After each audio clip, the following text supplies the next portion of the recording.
Hello, welcome to Soul Talk in the holy city of Safed, Israel. We are broadcasting from the amazing spiritual center called Ascent, literally to ascend. So we're really glad that you're joining us, and we have a live participant too. And without further ado, we're going to begin. So this class is going to be kind of a little bit unique, and it's going to be basically an overview of kind of everything you need to know about Judaism in 10 minutes. So, the first thing you need to know about Judaism is that Judaism is the story of reality. It's not just like, oh, wow, there's this little group um, and they keep a religion. It's not another religion, it's the father of all the religions. It's the father of justice in the world. It's the father of the court system. It's the father of the concept of sanctity of marriage. It's the father of the sanctity of life.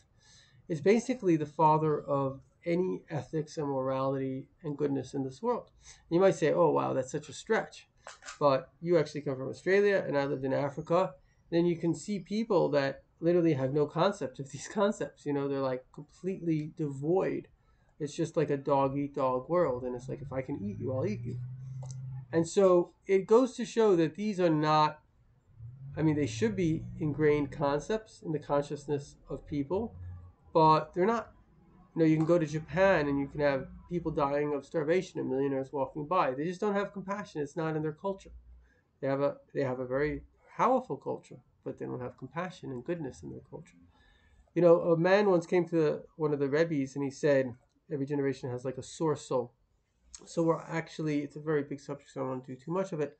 But everything exists in what's called a klal and a prat, a general principle, and the details that go off the principle. So there's time, space, and soul. Everything is within time, space, and soul. So in the beginning, time, space, and soul was like a dot. And time and space, then it started to expand, and we now know from Hubble Space Telescope, Nobel Prizes, that the universe, thank God, is continuously expanding. Because there was always a question of contracting, expanding, and it come back. But there's a miraculous ability that it gets faster at its edges. And then there's the soul, right? We all have souls. Souls are alive. We're alive. That's what makes us, in a way, anything that we are is because we're alive. But where does the life come from? Life can't exist without life. Nothing can exist without something preceding it. And so there's a source of all life, which is God. And God decided he wanted us to live. Why? Because the example that I like to give on this one is I say, would you like to have children? Yes. Why? Um, Continue our species, really. Continue the species, good. And I would venture to say that there's an even deeper reason, which is you love them, right? You can like curate monkeys all the time, but that's not your passion, right? You can continue the monkey species or this species, but really there's a fundamental love that we have for our children. And if I could almost ask you, would you sacrifice your life for your children? Maybe you wouldn't do it for the monkey, right? So there's something deep in your soul that's connected to your children because you have a sense of pride in them. You love them. You're proud of them. Just like, wow. Remember when my daughter was born, at that time I was kind of a web designer. I said, whoa, this is the best website I ever made. It's like, whoa, like suddenly these guys will get married, they'll have kids, and you'll be like, wow, that's just like beautiful. And that came from me. It's like the greatest thing you'll ever achieve.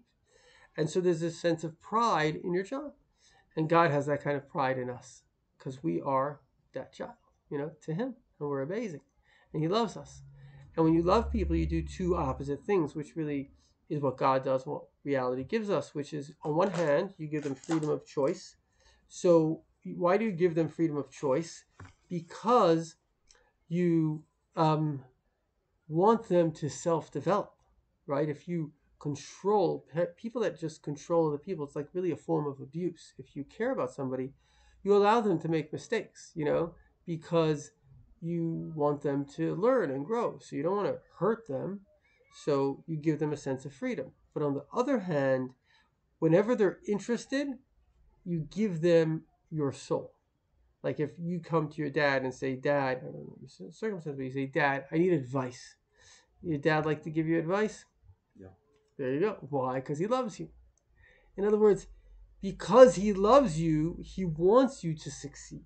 He wants your life to be great, but he wants you to have freedom too. So you see, there are two opposites. And so that's what God does. He gives us freedom, and he gives us himself if we come to him.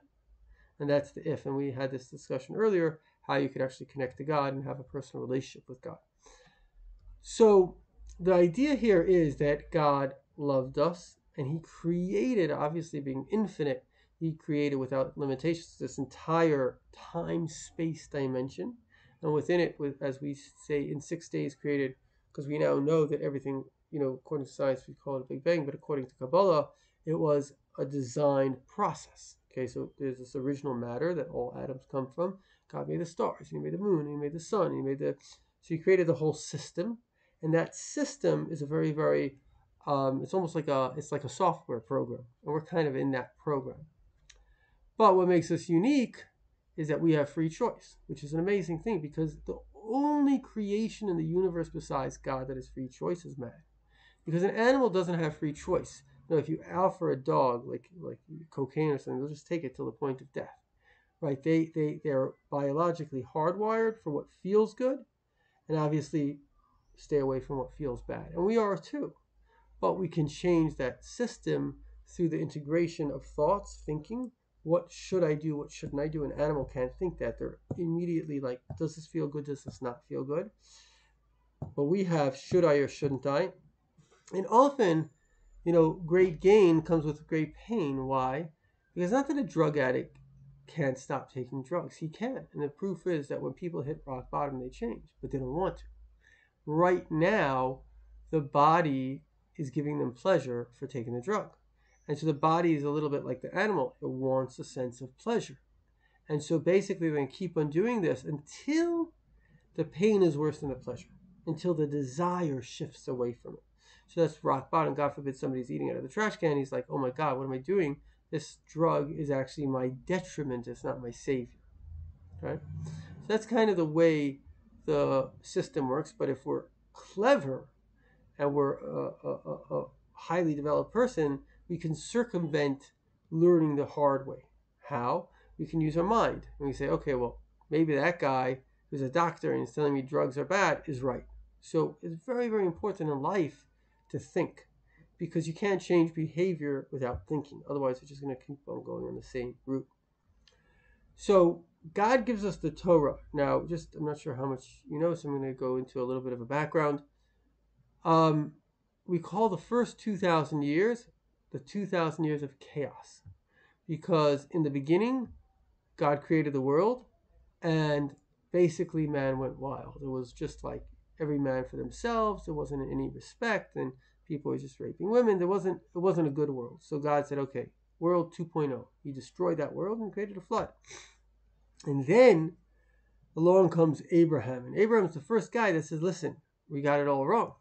It's not a whole bunch of forces, the lightning, the thunder. These are all part of one force. Everything that's different is all part of one. And there's a one force, and he created all of these forces to give us free choice, because he loves us and he wants us to make a good world. That's what he wants. And it's very clear in the Torah, which is literally God's word. I'll back up with something which is important. How do we know the Torah is true?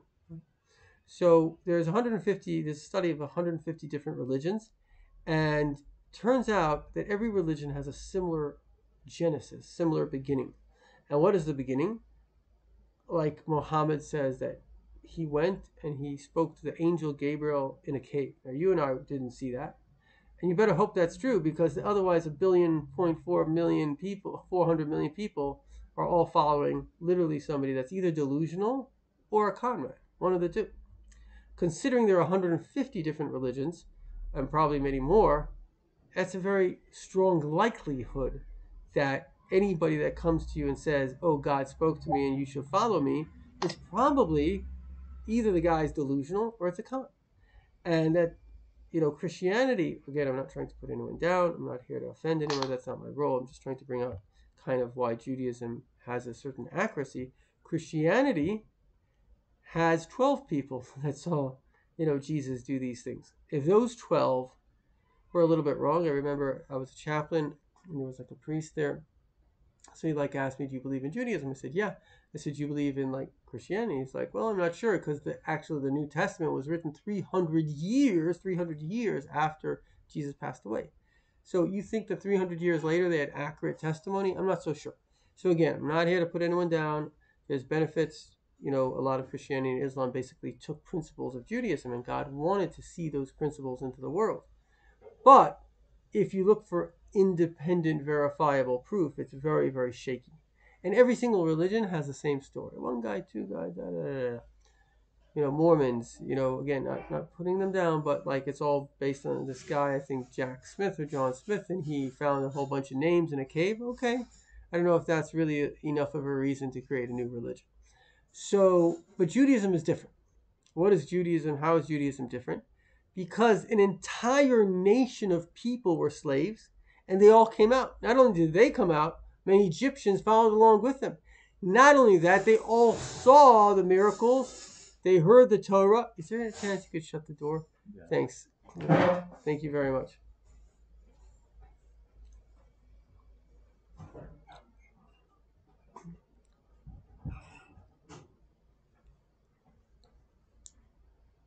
So they all saw this. They saw the miracles. The only time in human history that God revealed himself to an entire nation. And that is an amazing thing that happened. And we are the children of those people. It's not like, once upon a time, somebody, and they made a story and then they brought it to Africa. No, we're the actual descendants. They say we're only 33 Seders away from the people that saw it the first time. So if like your grandfather, you're sitting at a Seder with your grandfather, he's with you, it's 33 Seder tables away. Just imagine 33 tables.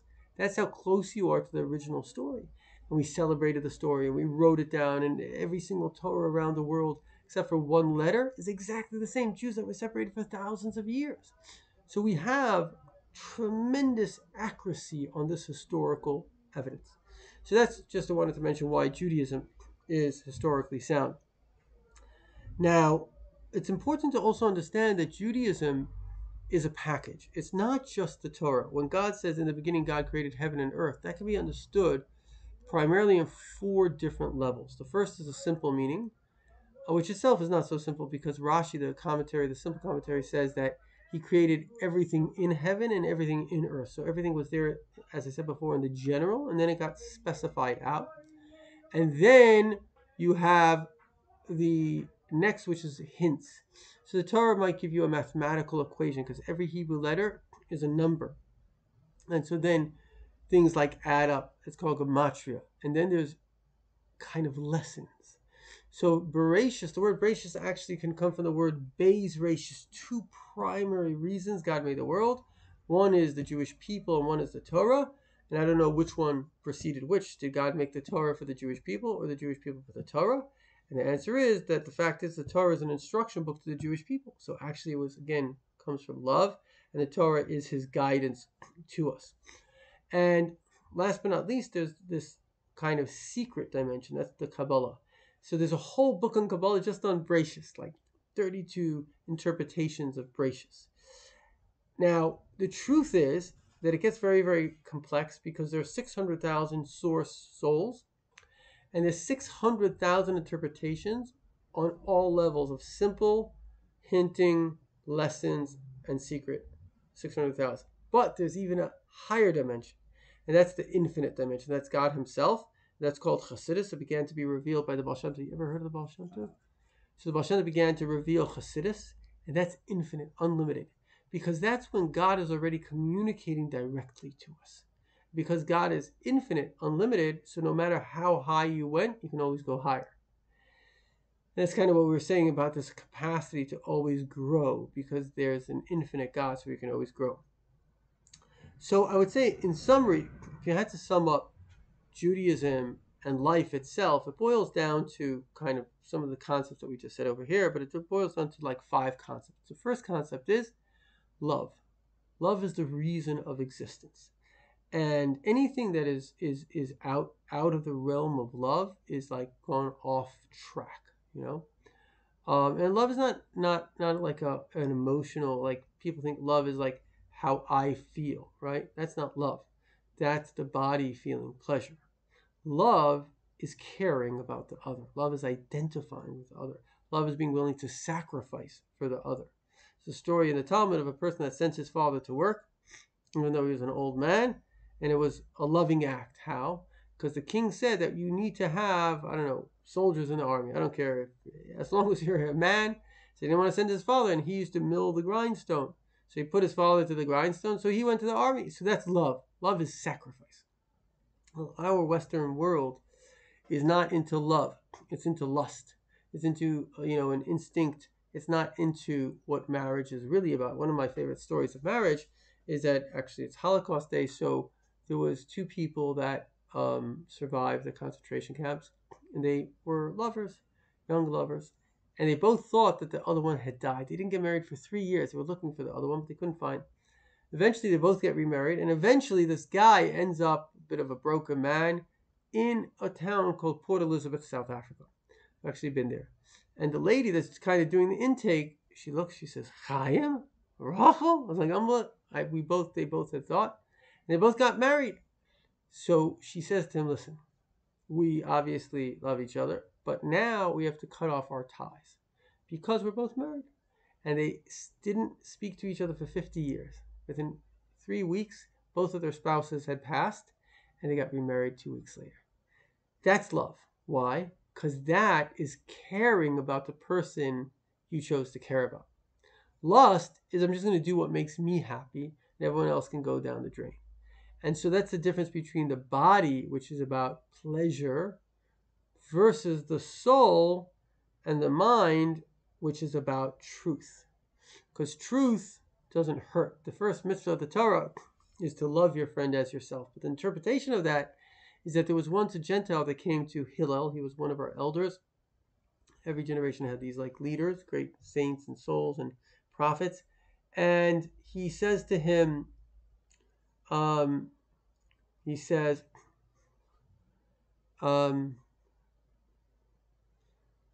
teach me the whole Torah while I stand on one foot. And so he says, whatever you don't want someone to do to you, don't do to them. That's the whole Torah. And the rest is the explanation. In other words, the basis of the Torah is goodness and kindness. That's what it's about, goodness and kindness. And that gets back to the original thing that we're saying. Why did God create the world? Because of love. So when you love, like you can have 10 children, what do you want most from your children? Them to Succeed, and also for them to get along, right? So we want our children to be friends. We want them to get along. So we want them to be happy in their own right, but we want them to be a mensch, right? So this is what God wants from us. That's what he wants. And so the whole Torah is there to help us become a mensch. Oh, you see the sick, go visit him. Your friend's car is stuck, go help him. Be a mensch. Be a good person. So that's number one. Love is the basis of why we exist. It's the basis of the Torah. And number two is the principle of infinity. And infinity is a very important principle because a person can get stuck on the reality that they are aware of. Now, I don't know if you know this, but what was the first message of God to a Jew? Sure. Do you know who the first Jew was? Abraham. Very good, Abraham. So the first message is the third book of the Torah, and the first message to Abraham is Lech Lecha. Now, most people know the story that Abraham was told to actually go out of where he was living, which was Haran, and go to a new land, and that was basically Israel. Thank God for that. Otherwise, we'd be stuck in Syria or something. Well, if you look at the grammatical words, and everything in the Torah is really deep in a lesson, it didn't say lech, go. It said lech lecha. It says go to yourself. So the first message to a spiritual seeker from the creator of the universe is that you don't know your own capacity. Now, Abraham was no fool. At the age of 3, he had realized, like I said before, that this whole world has to have one creator. It's not possible for these forces to create all of reality without a single force creating all of those forces, because it's just too mathematically sequenced, and now we have tremendous amounts of science which proves, I don't remember if I told this to you or somebody else before, stop me if I did, but I have a friend, Dr. Paul Wildman. So his board supervises all the studies in the universities of Switzerland. So his board sent him around the world. He told me he was the highest paid student in the world to discover the latest scientific discoveries. So after like this year trip of going to all the top universities, he has 3 PhDs, a very bright guy, he comes back and he gives a lecture. The lecture is the limit of human intelligence. And so I said to him, why did you give a lecture on the limit of human intelligence? He just saw the greatness of human intelligence. He says, no, people don't know what's going on. People think that science has discovered. We've discovered that we will never understand reality. Quantum physics, we all know, a little quantum physics, it's a miracle. Like the whole world is in a waveform. It's basically like a video game. It's coming in and out of existence every second. The last 2 minutes, we were like literally recreated billions of times. And these are like facts. Interestingly enough, Kabbalah spoke about it thousands of years ago, and science has discovered it. I have a friend, Dr. David Imbo, his PhD from Harvard, and he has a team of 1,000 theoretical physicists. These are like the top guys in the world. And they've been studying religion, math, science, and physics for 40 years. Turns out, I was at a lecture where somebody said, okay, so after 40 years of study in these top lines, which kind of religion / philosophy is most accurate to quantum physics? And he says Chabad philosophy. So remind me in a moment, I can tell you what Chabad philosophy is, because the Baal Shem Tov created this idea of Hasidus, this new wisdom, and then it branched off. One of the branches is Chabad, and it goes into a lot of Jewish philosophy. So it's amazing that our wisdom corresponds to the greatest discoveries that ever exist. And because I know a little bit of both, I see it very clearly. And it's in many fields. It's the field of psychology. It's in many, many, many fields. So just another example. We know that DNA replicates, right? We're all DNA. But for DNA to replicate, something amazing had to happen. Right? So if I take this book for a second, and I'm trying to hold on to my cord here so the thing doesn't fall. But if I take this book and I open up the book. Now, DNA is like 5,000 books. So we're in a library. This is, I don't know, maybe 3,000 books. So just add another 2,000 books, right? And now, all you need to do is split this book in half, right? And white out the bottom half. Now I don't care how many letters, trillions, gazillions of letters, and make those letters add up to this book. Now make it add up to 5,000 books. And that's happening every microsecond, infinite amount of times, right? Just as we speak, every second, 1 million red blood cells are born and die. So in this little conversation, in the last 10 minutes, at least 100 million, 5,000 copies, half of it's gone. Somehow, another half came together. So that means that not only did God make reality, God is making reality. But I'll get more into that in a second. The second point that I want to say is that it's infinite. Just like the physical world needs God's constant force. Now, I'll tell you another interesting concept.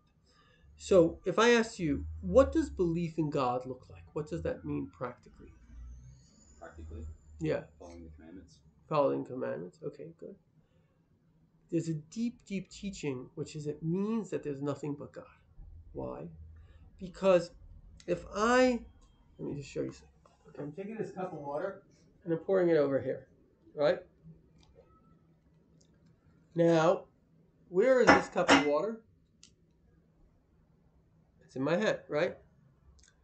Now, what is causing this water not to drop? I'm holding it. Good. Now, I want you to do a thought exercise. This is how Einstein got so clever. So you're going to be so clever too. Imagine, what's your favorite animal? An eagle. Good. Imagine an eagle on the table. Can you imagine him? Yeah. Okay, how long is he going to exist on the table? As long as you're imagining him. Because something that doesn't inherently exist needs another force to make it exist. Okay? So how long is your screen going to be on? As long as your computer is making it come on. This world is made up of DNA, time and space and DNA. So before time, space, and atoms, which are actually the precursor to DNA, there was nothing. Nothing existed. And then in one moment, God said, okay, the source we're going to manifest energy equals matter. I'm going to manifest some of my energy, and I'm going to create the physical. So let's say all of reality is right over here. There was a time that it was actually just the size of one electron, but all of reality can fit into this. And so the point is, after God made it, can he stop making it?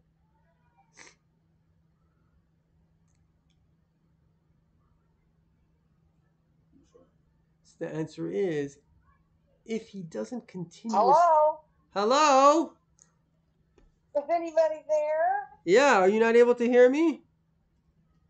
Well, this is Susan. How are you? Oh, Susan, I'm wonderful. I'm wonderful. I'm doing a class now. Welcome. You want to listen in? May I? Please. It would be an honor for a fellow Kansas City or Kansas Landsman to join. Huh? Kansas City. Right. Okay. Well, so can you mute me, please? You have to mute yourself. Next to the button by the speaker, there's a little microphone, and if you hit that, then it will be muted. Okay, perfect. Welcome. And Mira, I see you're on. Welcome. So the point is that we're just giving this class about how God always has to continuously keep things going. So if all of reality was like this little cup of water, it's only because at this moment God is manifesting this into existence that it exists. Now, if you took this cup of water and you made it, you spread it out as the reality is, everything's made up of these atoms, and then you knew how to build it into people, into plants, into trees, it's still the original stuff. It still needs the original focus of God for it to exist. And that's a very beautiful concept, because that means that your existence is because God is willing you into existence as we speak. So you can ask yourself a question: am I loved? The answer is, if God didn't love you, you wouldn't exist. He's willing you into existence as we speak this very moment. And so the idea here is that this is called Achdus Hashem. Achdus Hashem is that not only is there a God kind of outside, like a big guy in the sky looking down, but every single thing of reality is kind of just part of him. He's manifesting it. So it would be a little bit like I'm a computer programmer and I'm making a game as we speak. Now I have 1,000 users using the game, but I'm literally manifesting the game as we speak. And if I don't continuously manifest that game, their whole existence, including themselves, disappears because they're in the game. And that's what we are. We're all within the game called reality, what we sense with our 5 senses of taste, touch, smell, sight, and so, hearing. So this is really an amazing teaching that the Jewish people have, which is not only is there a God, most people in the world believe in a God, but they believe in a God that's kind of outside of our reality. He has this power. We say, no, there is no other reality but God. And how do I exist? I only exist because he's concealing himself so I don't see him. And that's the other side of E equals M, that matter equals energy. If you had the power, you could transform this all into incredible amounts of energy, but maybe you don't. If this was a little bit of coal, it wouldn't be too difficult. You can light it up, but even so, there'd be some atoms left, a little bit of dirt. But if you could extract the energy of those atoms, that's what an atomic explosion is: massive amounts of energy. And that's just a fraction of the energy that the atom contains. So it's like, whoa. Okay, so let's backtrack. This is a class on the basics of Judaism. So the first thing that we said is that we're created of the love, and the Torah is all about the correct way to love. Unfortunately, we're in Holocaust Day, and we could really, analyze how could it be that the Germans actually, I'll tell you a story. My grandfather is a survivor. So he, once his plane was landing, when it was diverted because of weather, landing in Germany, and he refused to give the ticket to a German, like just a lady at the counter. He says, I am not going to give the ticket to a person that could have killed my mother. These are normal people with normal jobs, raised in a democratic society, and they became mass murderers on a horrific level. So what happened? And if I may say, a lot of us, we look at the Nazis as kind of these, horrendous monsters. But the truth is they weren't horrendous monsters. They were normal people that followed a horrendous monster. And they got sucked into a belief, which is happening as we speak right now. You look at the anti-Israel bias. It's just a bunch of crap. But it's happening. People on college campuses, recently heard like place like barring Jews getting beat up. But what is this? This is sick stuff. But it's happening. Why? Because unless you have moral guidance, you ultimately have immoral guidance. And then the question is why? Why can't it be neutral? Okay, I'm not a believer in God. I don't follow the Torah, but I'll be a good person. Goodness is not a Jewish thing. It's a universal thing. Why do I need the Torah? The answer is that each and every one of us is susceptible to demigods. You know what a demigod is, yeah? A demigod? A demigod is kind of like a narcissist. We have them a lot in politics. And they come up and they go, I'm the solution, buddy. You vote for me, you're going to get what you need. And they really think they are the solution. They're kind of a little narcissistic. You heard that term before, yeah? Narcissistic. They really think that they know the truth. The problem is that they're kind of a little mentally ill. And they've disassociated from their soul and their heart.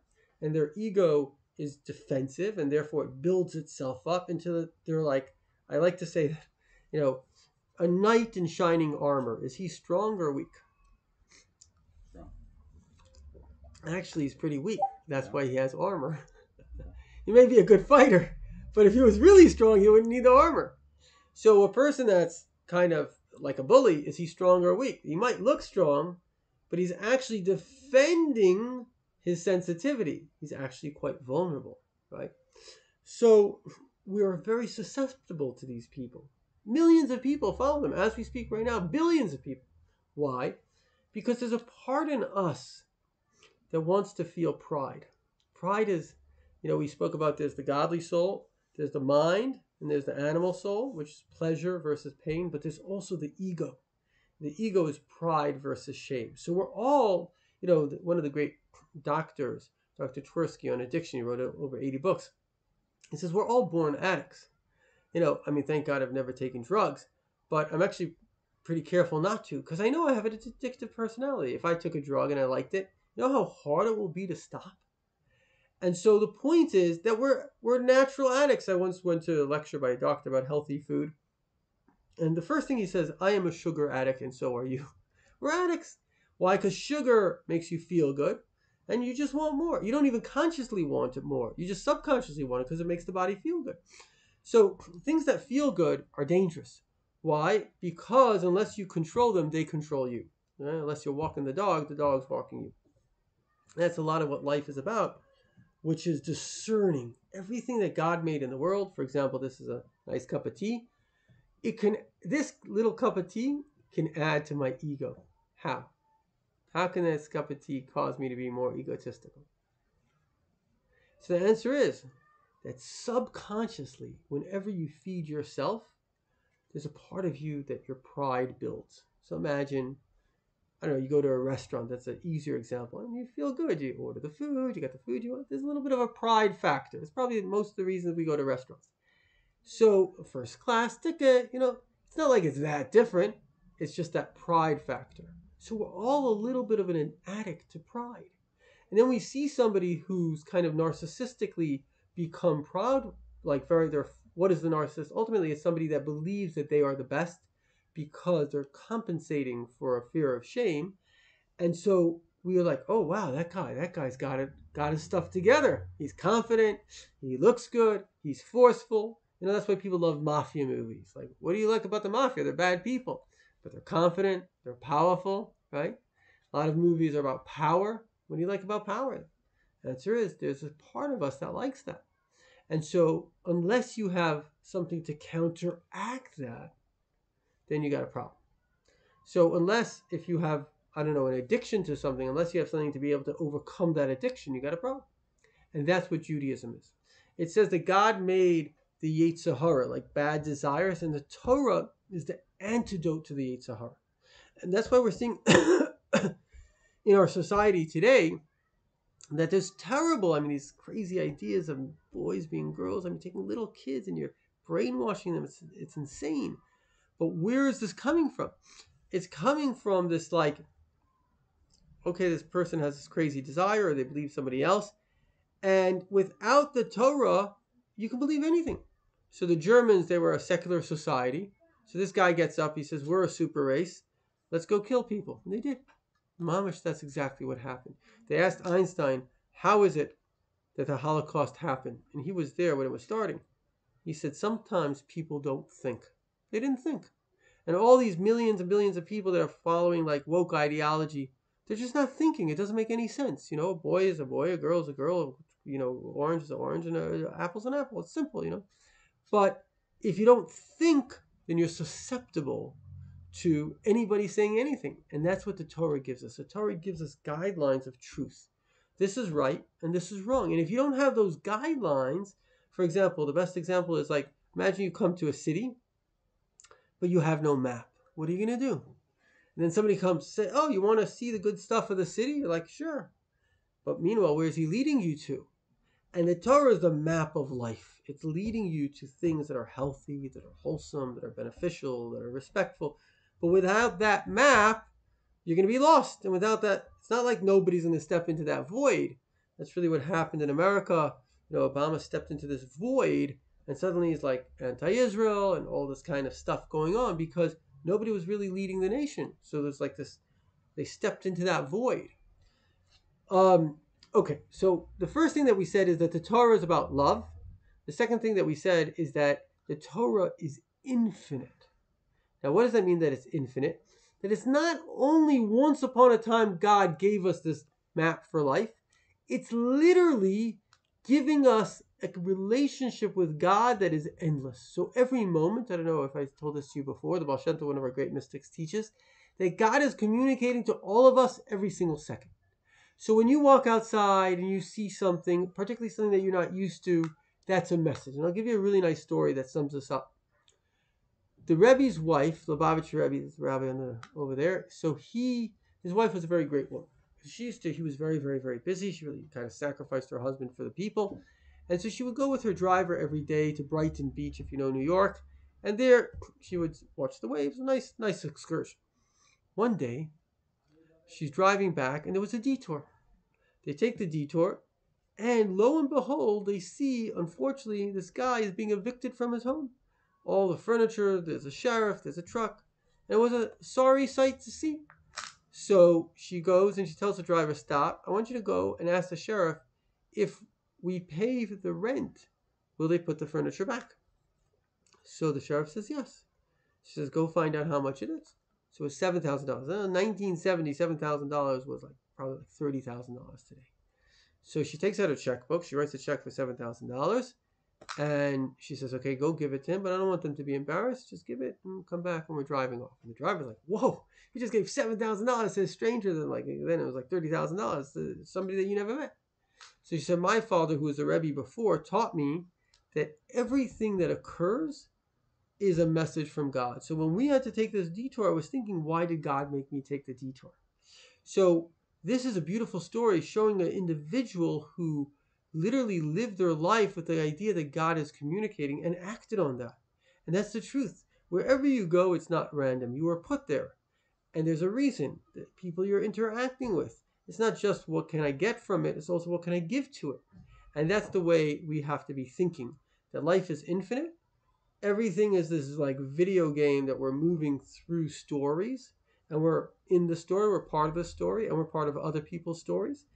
And each of us is like a tree of the field. The tree, and I don't remember if I told you this, but one of the best examples of what a human is, it says this in the Torah, man is like a tree of the field. Now, why not a pumpkin? Why a tree? So the tree has three main, it has roots, it has a trunk, it has branches and fruits. We are rooted. In order to be strong, for the tree to exist, it has to have roots. For us to be strong in life, you have to be rooted in faith in God. If you don't have faith in God, Like we were saying before, it's very easy to get shifted and to be worried. What's this? But if you have faith in God, you're rock strong. You know, there are people that can do anything because their faith in God is that strong. God loves me. He's going to take care of me. That gives you confidence. The next thing is the trunk, the inside of the person. Now, we know with a tree, every single year, it creates another circle. What would happen if you cut out the outside circle? Do you know? It begins to die. A human being always has to grow. If God forbid we stop growing, we start dying. And so life is not meant to be perfect. Life is meant to take you on journeys that help you grow more. And so sometimes growth is difficult because you're shifting a consciousness, a reality, but it's also the most important thing you could do because then you basically download a new idea in this world, right? For you, at least I call it like downloading an app. You become much more efficient in life itself. I say everything that you need to go through is to teach you how to go through everything.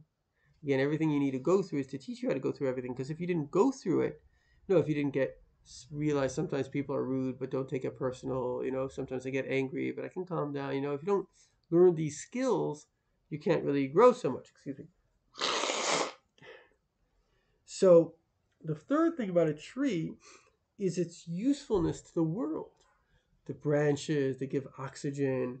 And then you also have the tree gives fruit to what we give. And every fruit has a seed. When you give something to someone else, you didn't only give to that person. You create a chain reaction because so many people in this world are feeling alone. This is the epidemic of our times, loneliness. And when you reach out with love to someone else, I have this little machine that can help people with like post-trauma. So so I did it with someone today, and this guy's got like, trauma to like the unbelievable, terrible stories, what he's been through. And you know what he told me? He says, I don't know if your machine helped me, but you helped me. Like just reaching out with love. And this lady, she comes here, she's a therapist. So I said to her, which therapy do you use? She says, really, people say they just like being in my energy.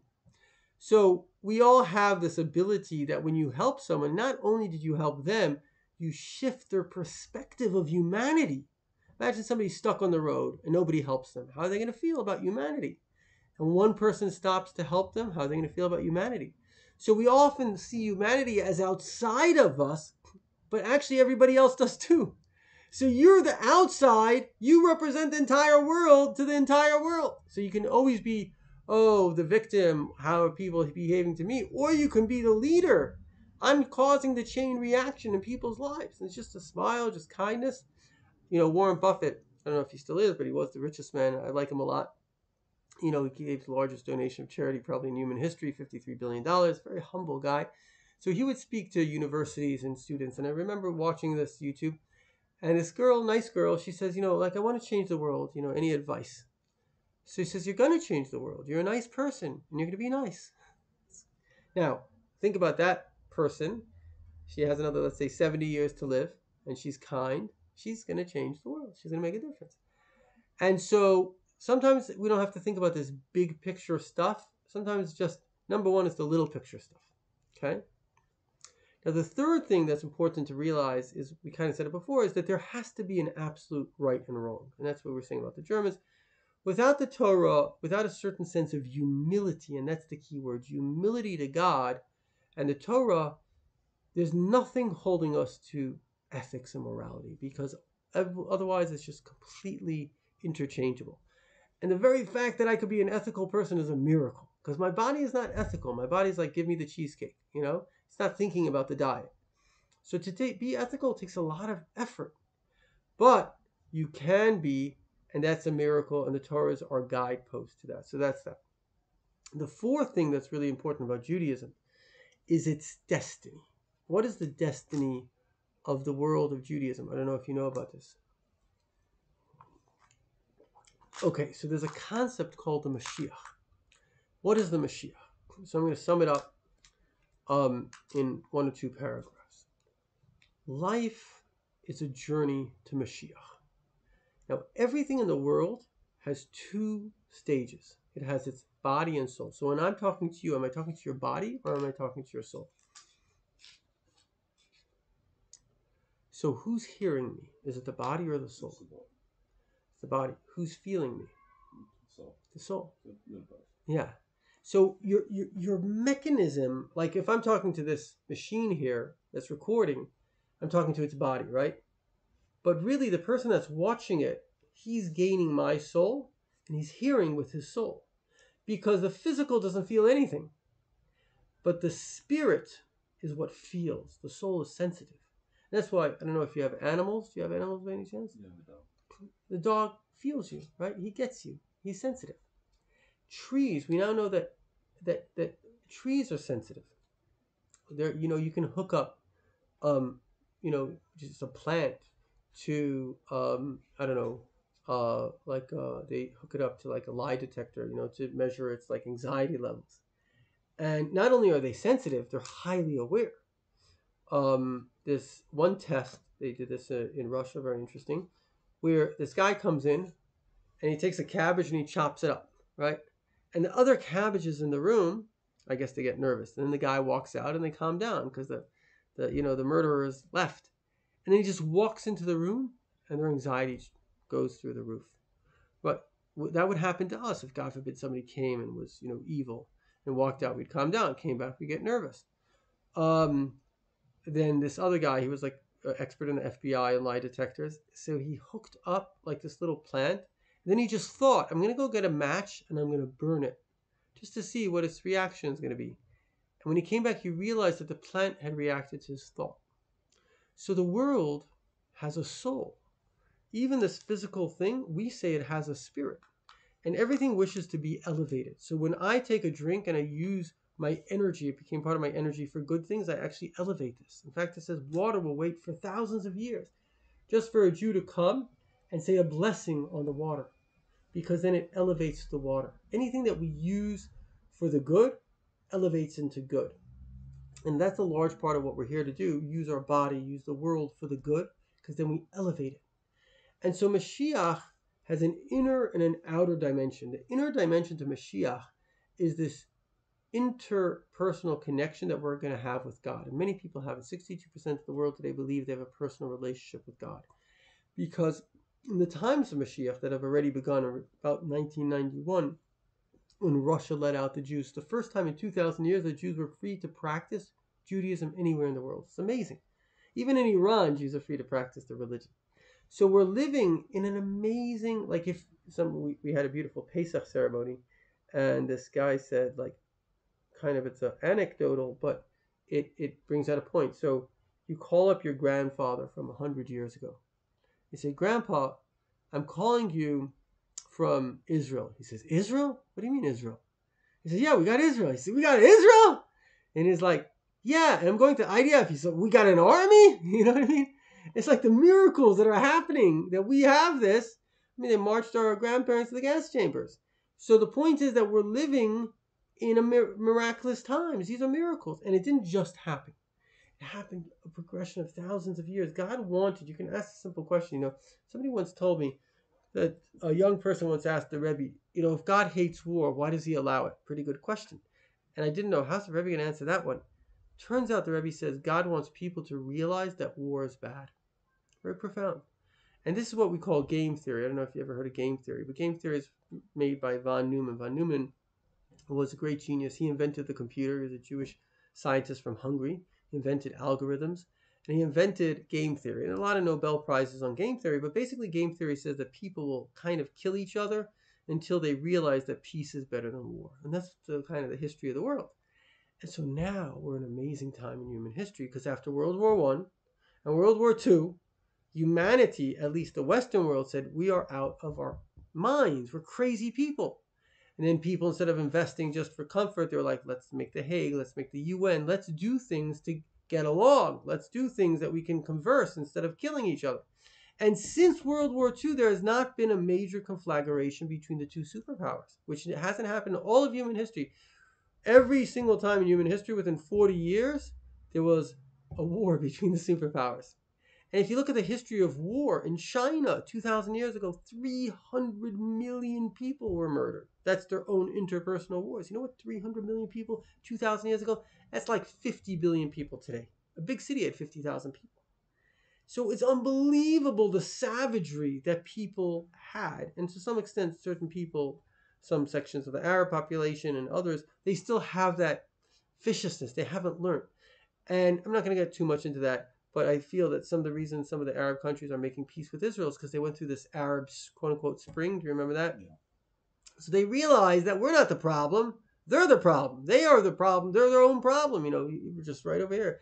I passed by a town the other day. I was driving. Somebody said he lived like on this kibbutz. He said there was an Arab village. I said, "You have any problems in them?" He says, "No, they are their own problem. The amount of violence and killing and the way they treat women, it's horrific."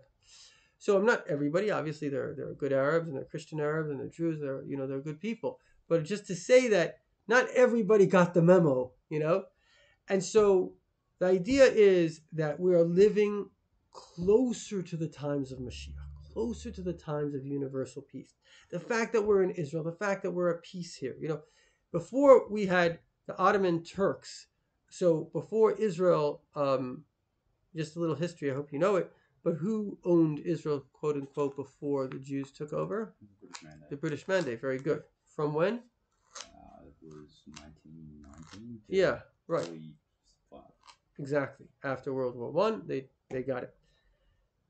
Who owned it before that? Ottomans. Ottomans. Very good. For how long? Do you know? About 500 years. Now, these Ottomans were Muslims, and they didn't like us.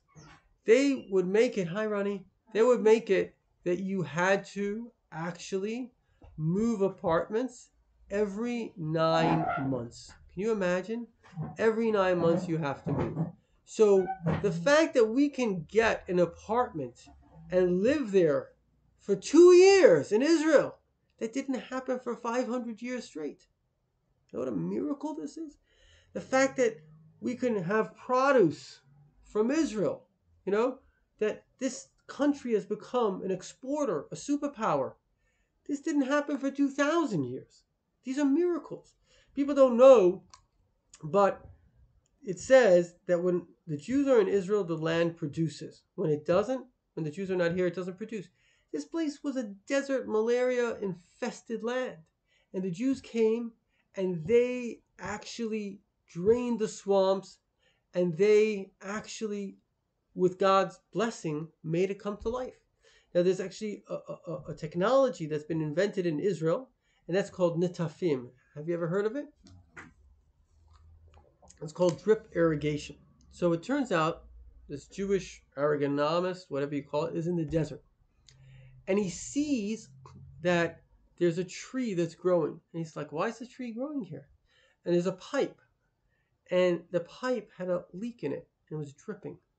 And so Israel invented a technology that you don't need you go in America, you got these massive sprinklers, sprinkling.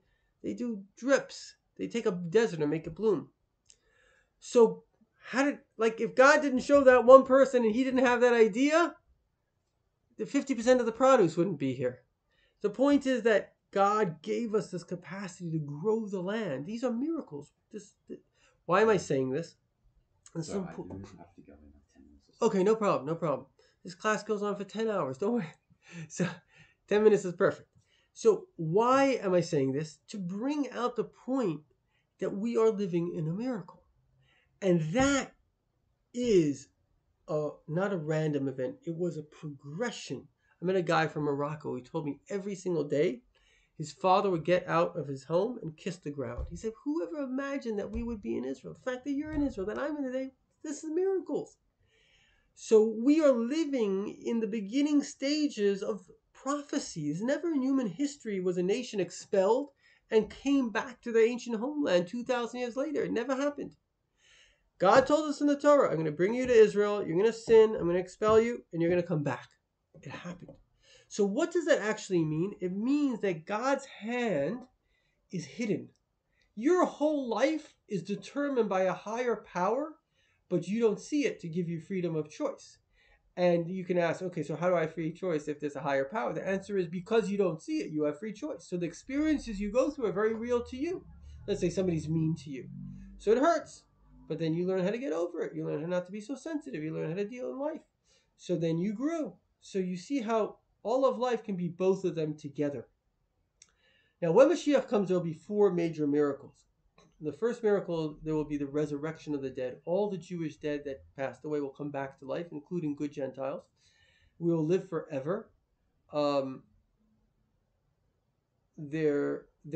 there will be clouds that will come down. They will bring our homes and our synagogues and our business, and everything will come to Israel. God will make a plot of land for everybody. Everybody will have there's nobody that won't have a mountain and valley. It's He'll give you the best physical life you can possibly imagine. And ultimately, it's not about a physical life, it's about a spiritual life.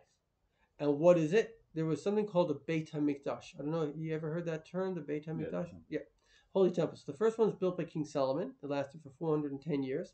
And the second was built by Ezra and Nehemiah. It lasted for 420 years. Now, that was the spiritual center of the Jewish people. The Sanhedrin, the Supreme Court of 72 judges, I believe, was there. Was 72 or 71? Do you remember? The Sanhedrin? Yeah. Whatever. In any event, I think it's 71, but maybe they had a Nasi or something. But however it is, point is that was the center of Torah. It was the center of our prayers and our sacrifice. It was like the focal center. So we say the first two were built by man, but they were destroyed. But the third is going to come down as fire from heaven, and it will last forever. In fact, the guy told me he had a little bit of a vision, a spiritual guy, that Iran sent a nuke, and it exploded over Jerusalem, and it turned into the Beit HaMikdash. And so we're living now in this miraculous time. But the deepest part, I want to be quick because I want to let you go, but the deepest part of this era that we're in is the interpersonal connection that you can have with God. Right? I think I told you the way that you can communicate with God, you can ask, etc. Did I tell you that? Yeah. So if you could get directions straight from God, would you be interested? From the Torah? This is kind of straight from God himself. Yeah. So it's very easy. All you need to do is you need to ask. And the first thought that comes to your mind after you ask is his reply. And I've tried this over 1,000,000 times. It works. So it's not a feeling, it's a thought, because sometimes God is already communicating to you. I don't know if you ever get a voice in your head that tells you to do something, but you're like, who said that? So that's kind of God. Some people get that. Point is that we're in a time, it's like God has gone Wi-Fi. Before he was over here, and now after all the Torah and Mitzvos we did, we brought him here. And now he's accessible and available for everybody to have that personal relationship. Okay, so that's the inner dimension. So we went through 4 things. The main things is like a crash course in Judaism. We said the first thing is that God loves us and life is about love. The second thing is that it's infinite. We can always grow. Third thing is that there has to be rules because no rules equals evil. The fourth thing is that we are heading towards Moshiach and the world is infinitely better than it ever was, and it will keep on getting better. You just imagine what technology with AI and it's going to develop for. It's going to keep on getting better and better. But the main thing is to have this interpersonal spiritual relationship with God. And the last thing of Judaism is be normal. Be normal. I met this lady. She was 106 years old. Faculties were fine. She didn't look a day over the 60. I like asking old people, give me your message for life, So she tells me, be normal. I was like, that is a good message. There's a lot, before the coming of the Moshiach, it says that it's like a train that used to be like a train going between Manchester and London, Yeah, it can either go right or it can go left. But as we get into Moshiach, it's like entering into the city. And it's just chaos. Every weirdo's got a YouTube channel and opinion.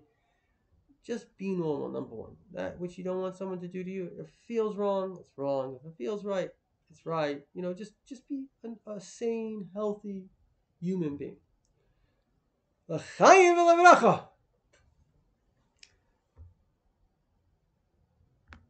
Okay, any questions?